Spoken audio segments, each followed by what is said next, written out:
Well, today we are officially going to learn some stuff. So we're going to start by going over the order of operations.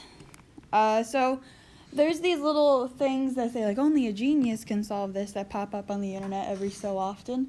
So right now I want you guys to take a look at that one, 3 minus 3 times 6 plus 2, and just solve it on your own and see what you get.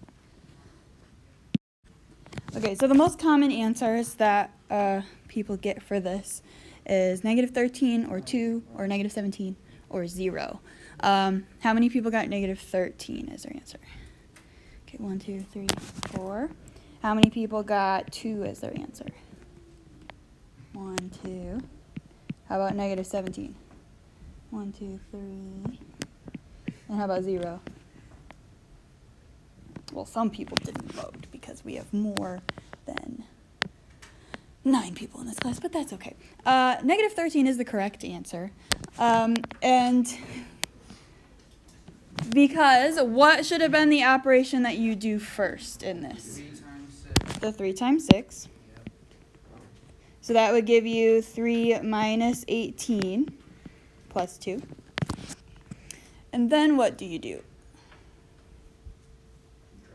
Subtraction. Yeah, so the issue, do you guys know PEMDAS? Is that how you learn the order of operations? Yeah. Okay, so the issue with PEMDAS and why I don't like PEMDAS is because it implies that you have to do addition first before you do subtraction. But that's not the case. Addition and subtraction happen at the same time, and you just go left to right, whatever happens first. So that's why you would do the subtraction first, 3 minus 18, to give you negative 15, and then you would add 2, which gives you that negative 13. So for the order of operations, I was tutoring an 8th grader last year, and how they learned order of operations was not with PEMDAS, but with GEMS.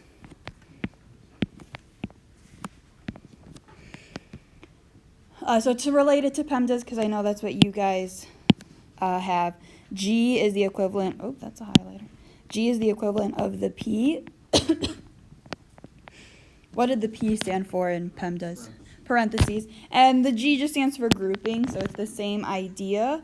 It's anything that is, get this out of the way. So G stands for grouping. So it can include parentheses, or a square root symbol, or an absolute value symbol. Those are 2 vertical lines. Anything that groups operations together.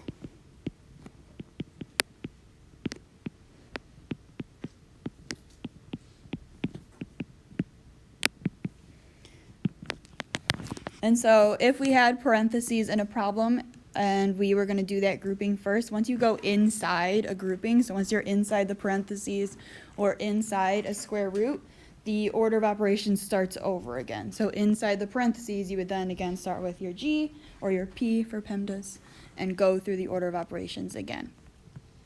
In PEMDAS, what does the E stand for?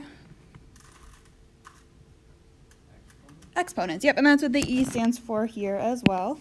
So the E is the same for exponents.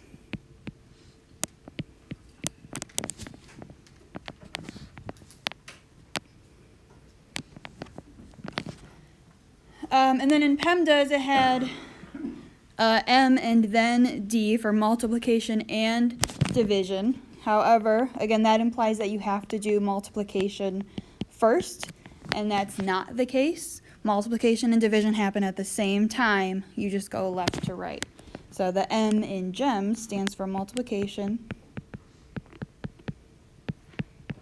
and division. They happen at the same time. Just go left to right.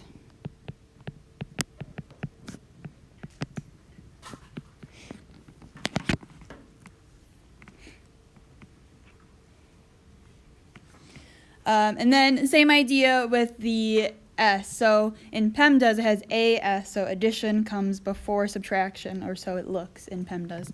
However, that's not the case, as we talked about up in that example problem. So the S stands for both the addition and the subtraction, and they happen at the same time as you move left to right.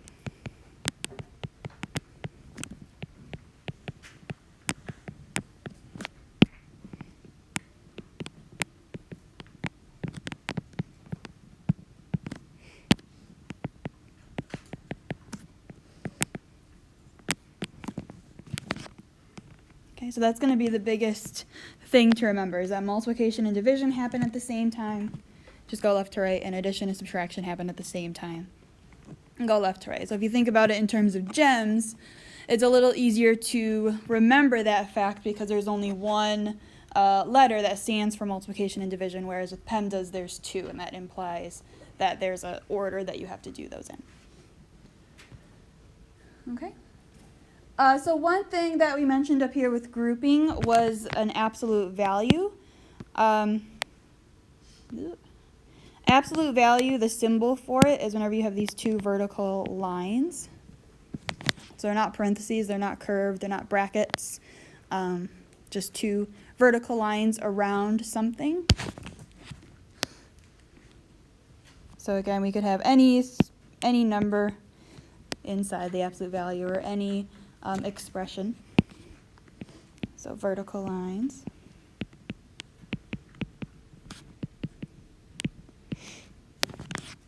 Have you guys seen an absolute value before? What does it mean? Or what does it tell you to do? Any guesses? Like if I asked you that problem, the absolute value of -2, what would the answer be? 2. Why is it a positive?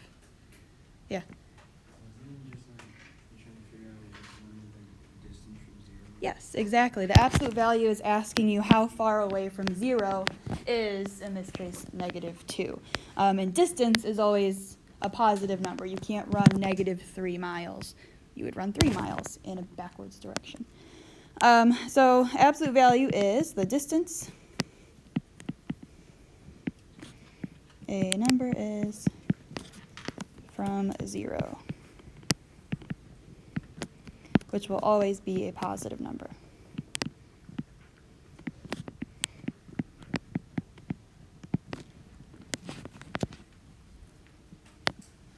So since -2 is 2 away from 0, the absolute value of -2 would be equal to a positive 2.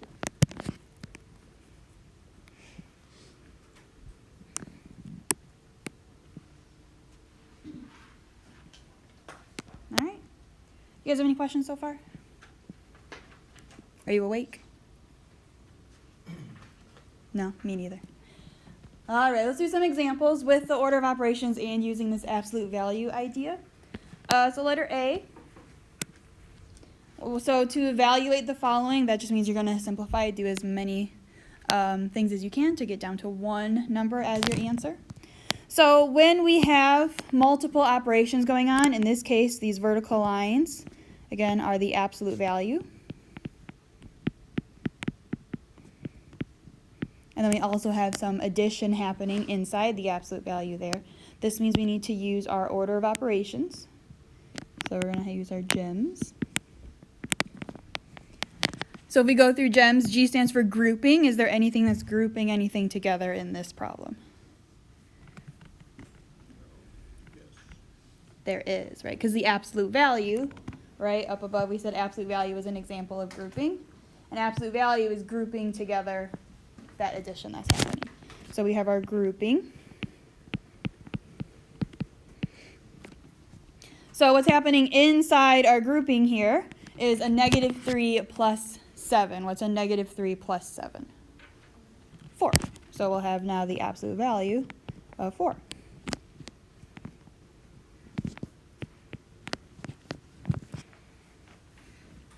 And now we just have to get rid of those absolute value bars. So to do that, we need to evaluate the absolute value of 4, which again is asking how far away from 0 is 4. Just 4. So it equals 4.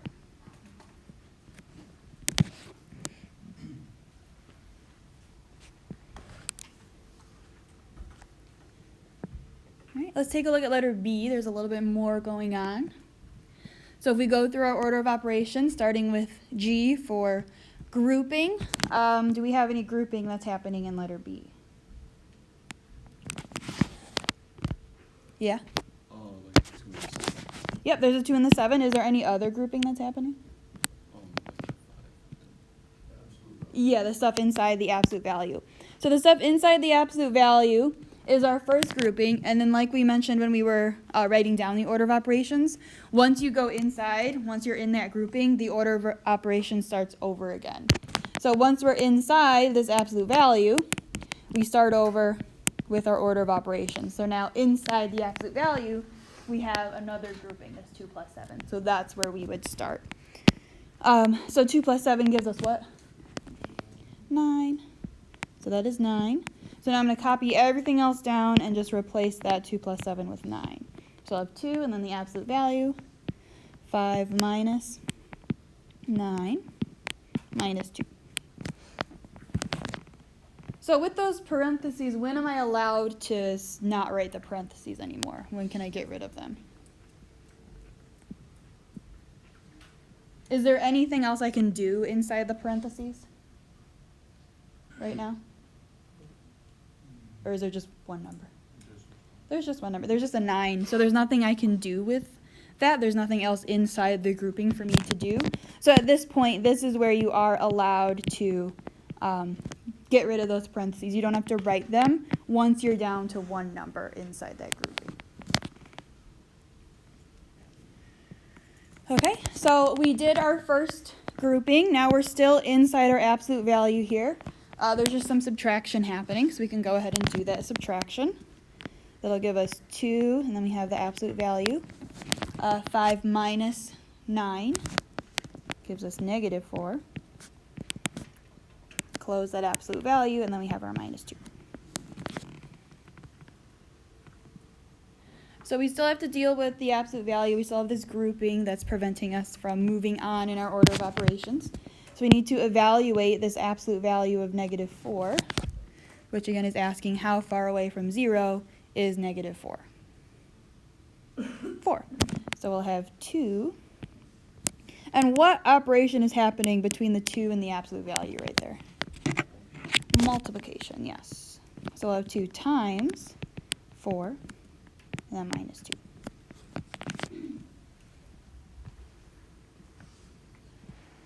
All right, so we have all of our grouping stuff done. So we're going back to our order of operations here. Grouping's done. Do we have any exponents? Nope. Do we have any multiplication or division? Yes, we have this multiplication. 2 times 4 gives us 8. And then we're down to our last operation. So 8 minus 2, which gives us 6. Okay. You guys have any questions about letter B? Can you guys try letter C on your own? I'll give you about 2 minutes. Okay, for letter C, can someone raise their hand and tell me what they got for letter C? Go ahead. I got negative 24. Negative 24. Do we agree? Yes. Yes, you're right. This equals negative 24. So again, just to quickly go through it, you should have done the negative 12 divided by 3 first. Then you should have done so that's first. Then you would have ended up multiplying by 2. Then you would have dealt with the absolute values. And then you would have multiplied by negative 3 at the very end. And yep, you should get negative 24. All right. So order of operations, again, if you still want to use PEMDAS, that's fine.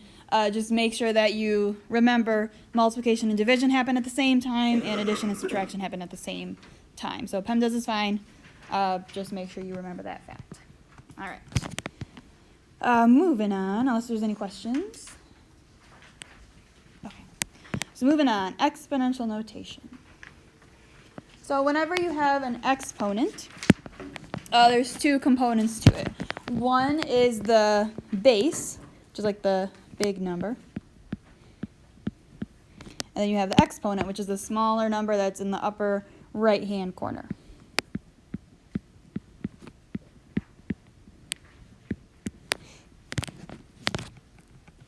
So if you saw this 2 raised to the 3rd power, how would you evaluate that? What is that telling you to do? 2 times 2 times 2.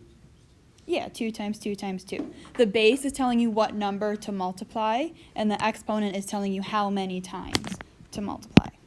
So you take the base multiplied by itself,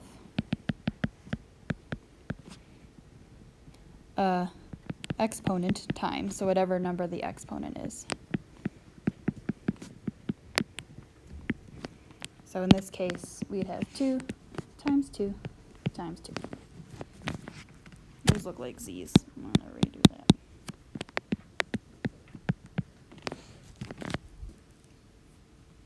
Okay, so exponents just mean repeated multiplication. So the base is the number you're multiplying. Exponent tells you how many times. So there are a few different ways that we can see exponents, and parentheses play a pretty important role in how we evaluate those. So first, if we just have just a plain old number raised to a power, like we did before, so I'm just going to write it down here again. 2 to the third power would just be 2 times 2 times 2, which equals 8. 2 times 2 is 4 times 2 again. We could also have something where we have a negative involved. So if we had negative 2 to the third power. So there is nothing grouping the negative and the 2 together. So in this case, only the 2 is being raised to the third power. So we would still, this is still saying 2 to the third power, 2 times 2 times 2, but then it just happens to be negative at the end. So when there's no parentheses, the negative just carries down, and then you still expand your exponent the same way, 2 times 2 times 2. Which equals, so a negative 2 times 2 is negative 4 times 2 is negative 8.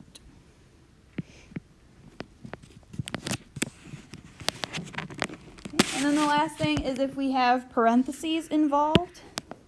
So say we had negative 2 in parentheses raised to the third power. So now that we have this parenthesis, or these parentheses grouping the negative and the 2 together, it's this whole thing, negative 2, that's being raised to the third power. So negative 2 is our base, and 3 is our exponent. So in this case, we take negative 2 times negative 2 times negative 2.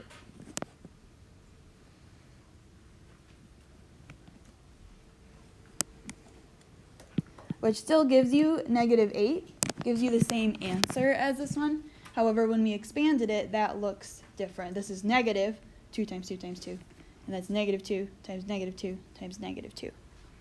So you have to make sure you are aware of that. Even though you get the same final answer, you still have to be able to expand it correctly. Because whenever we have problems like this, going forward, you will be asked to expand, which is write out the multiplication, and evaluate. So there's 2 parts to that question. Okay. Do you guys have any questions or the difference between no parentheses and parentheses? Okay. So for example 2, again, if you'll see the directions, they say expand and evaluate. So expand is where we write out the multiplication. And then evaluate is just when we solve it. So you have to do both. You have to write out the multiplication and then solve it. So just to show you what I mean, again, letter A is 6 squared, or 6 to the second power. So to expand, we just write out the multiplication, which in this case is 6 times 6. And then to evaluate, that's just when you do that multiplication. So 6 times 6 is 36.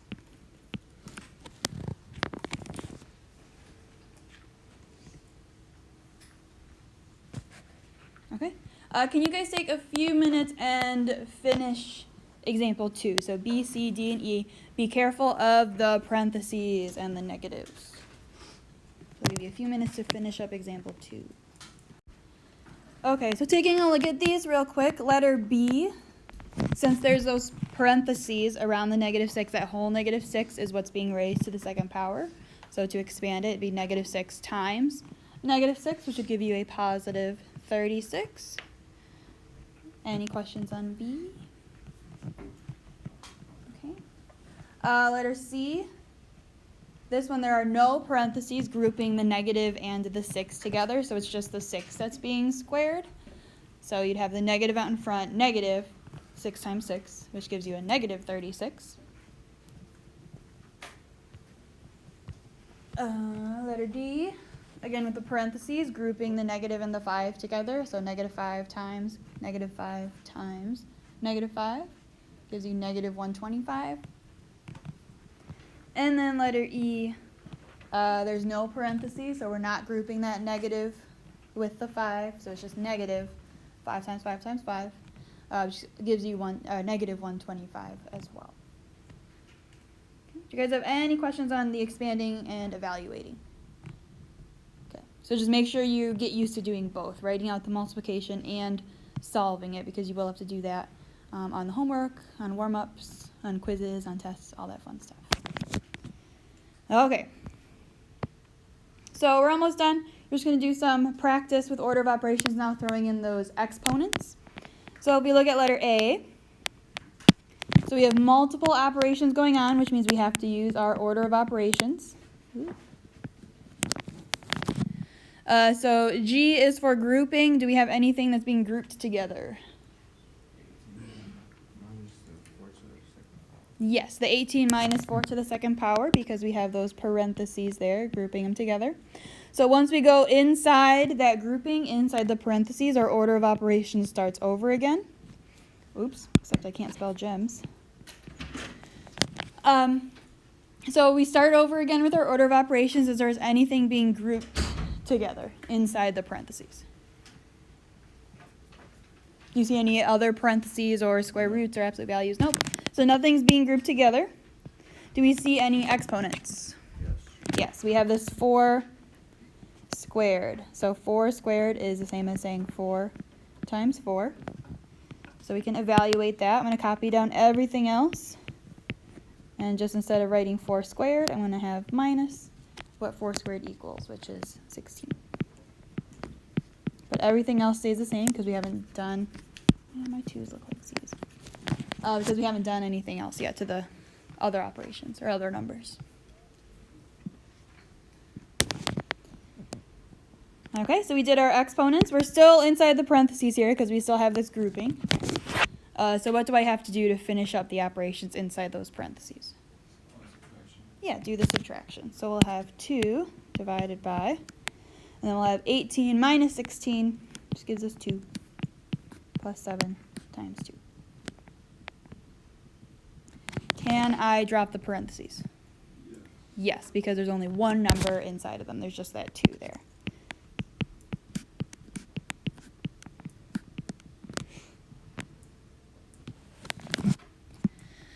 All right, so we got done with our grouping, so we go back to our order of operations here.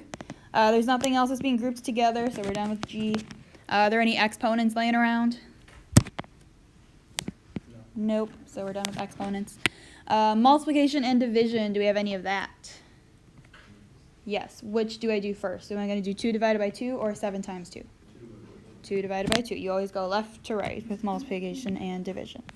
So 2 divided by 2 gives us 1 plus 7 times 2. And now we can do our multiplication.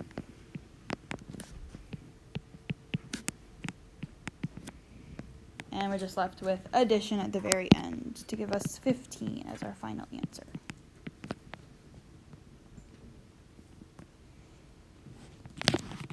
Okay. You guys have any questions? So I'm showing a lot of steps for these. If you don't have to show every individual step. If you don't want to write this step with the parentheses, you just want to go right from here to here, that's fine. If you want to do the division and multiplication kind of at the same time and get down to here, that's fine. You just need to be careful that you're not missing anything when you do that. So you don't have to show every single step as long as you're using the order of operations correctly. All right. Can you guys try B and C? Okay, so looking over them, so here's letter B. So we do the exponents first. There wasn't anything being grouped together, so we can skip right to the E part of GEMS, or of PEMDAS. So 6 squared is 36, 2 cubed is 8. Then we move on to our multiplication and division. Again, just going left to right, whatever's happening first. So as we go left to right, we have to do this 24 divided by 8 first to give us 3. And then we can do our multiplication by 3. And then addition and subtraction happen at the same time. You go left to right, so the subtraction happens first, 36 minus 9. And then you can add the 1 to give you 28 as your final answer. Do you guys have any questions on letter B? Okay. Letter C. So there were two separate groupings that were happening here, both with the exponent on the outside. So you have to do this subtraction first, and the 1 plus 2. You have to do that addition first before you can deal with the exponents. What you cannot do is distribute this 3 to both of those. You can't do that. That's an illegal move. So the only thing you can do is start with your grouping, do your subtraction, 3 minus 5 to give you negative 2 cubed. 1 plus 2 gives you 3 squared. Then you can deal with those exponents. So negative 2 times negative 2 times negative 2 gives you a negative 8, and 3 times 3 gives you 9. So then our grouping is gone, our exponents are gone, so now we can do our multiplication and division, left to right, and then we're left with subtraction to give you negative 34 as your final answer. Okay, you guys have any questions? All right.